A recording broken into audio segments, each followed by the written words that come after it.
Yan guys, magandang hapon sa inyo lahat. Welcome to my vlog, to my channel, Doraemon's Travel Vlog.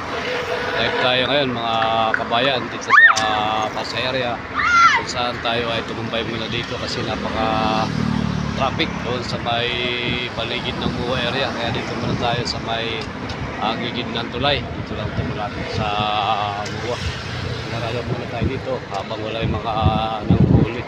May mga nanguhuli kasi dito ng mga traffic enforcer ng Pasay, pero sa ngayon wala sila, kaya pumarada muna tayo sa gilid. Dito yung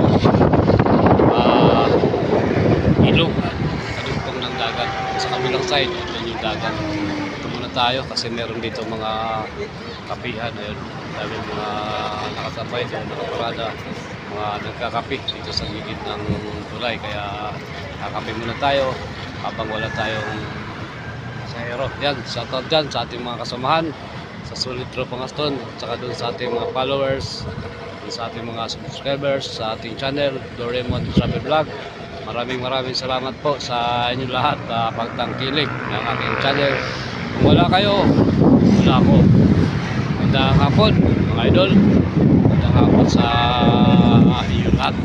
Tuloy-tuloy lang tayo sa ating hanap buhay para sa ating pamilya. Tayo dito ngayon habang wala tayong pasahero. Maya punta na tayo doon sa malapit sa Muwa para tayo pasukan ng buhay.